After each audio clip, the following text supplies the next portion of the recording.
Mi chiamo Laura Piazza, faccio parte delle Donne Democratiche Castellane e di nuovo vi ringrazio della vostra presenza.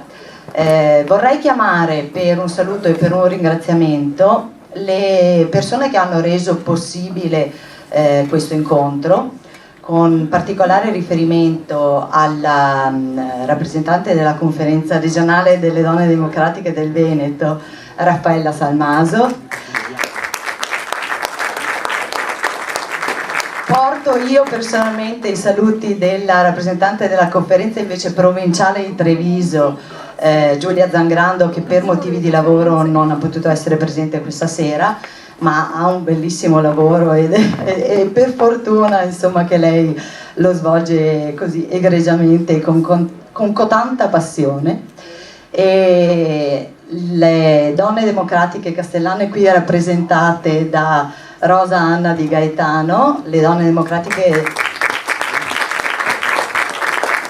Castellane sono in seno al Circolo PD di Castelfranco Veneto, e vedo e saluto anche lì il segretario, che poi chiamerò cortesemente a fare un saluto, anche Giovanni Zorzi, e il comitato Lina Merlin, senza il quale sicuramente questo incontro non si sarebbe potuto fare, rappresentato qua dalla presidente operativa Paola Lincetto, che avremo occasione di sentire dopo, e dal presidente onorario Laura Puppato, che anche avremo occasione di sentire dopo. Quindi passerei subito la parola per un saluto a Raffaella Salmaso, ringraziandovi ancora, grazie di averci consentito questo incontro. Di nulla, anzi è assolutamente un piacere, perché incontro tante amiche, prima di tutto, perché credo che l'amicizia sia poi quella su cui si creano anche questi momenti, e poi perché è un momento assolutamente importante, quindi io sono io a ringraziare voi per questo avvenimento. E poi insomma un saluto a Valeria Fedeli, che ci siamo viste l'altro giorno a Roma, ma che non potevo mancare.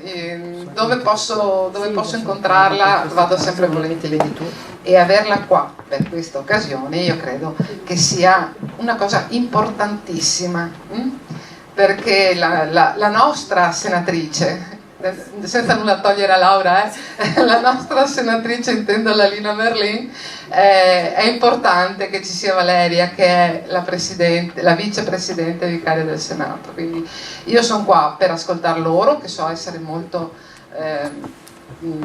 agguerrite su questo fronte e molto preparate per la valorizzazione di tutto il lavoro che ha fatto Lina Merlin, e per togliere quel velo, permettetemi, di oblio che è stato posato sopra al suo lavoro. Dobbiamo lavorare tanto, andare avanti e portarla a un compimento, questa idea e questo progetto. Grazie a voi, buona serata, io mi siedo lì che così vi seguo benissimo dopo. Buonasera a tutti, io sono la portavoce delle Donne Democratiche della Castellana. Voglio mettere in risalto proprio il termine della Castellana, perché come donne, diciamo, dell'area di centro-sinistra cerchiamo di lavorare insieme e portare insieme i nostri progetti. Stasera sono molto emozionata, perché è la prima, diciamo, manifestazione pubblica delle Donne Democratiche della Castellana, e non poteva iniziare meglio che con questa manifestazione in ricordo della senatrice Lina Merlin. E molti si potrebbero chiedere come mai si ricorda Lina Merlin proprio a Castelfranco Veneto, ma c'è un motivo molto importante che mi fa piacere mettere in risalto. Lina Merlin e Tina Anselmi sono due donne della terra veneta che sono state in tempi diversi fondamentali per la storia italiana.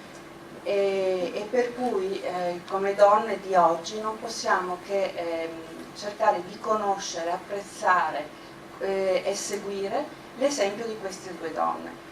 E noi abbiamo, come Donne Democratiche Castellane, anche con l'aiuto di quella regionale, intenzione di conoscere a fondo queste due donne. Iniziamo con Lina Merlin e impegnandoci per ricordare e per conoscere, non per ricordare, per conoscere ancora meglio la figura della Tina Anselmi. Io adesso ringrazio tutti per la partecipazione, non è una serata, diciamo, di quelle più favorevoli per gli incontri lunedì, per cui vi ringrazio tantissimo per essere presenti, perché è stato da parte vostra proprio la volontà di essere qui con noi a ricordare una figura come la Lina Merlin. Grazie.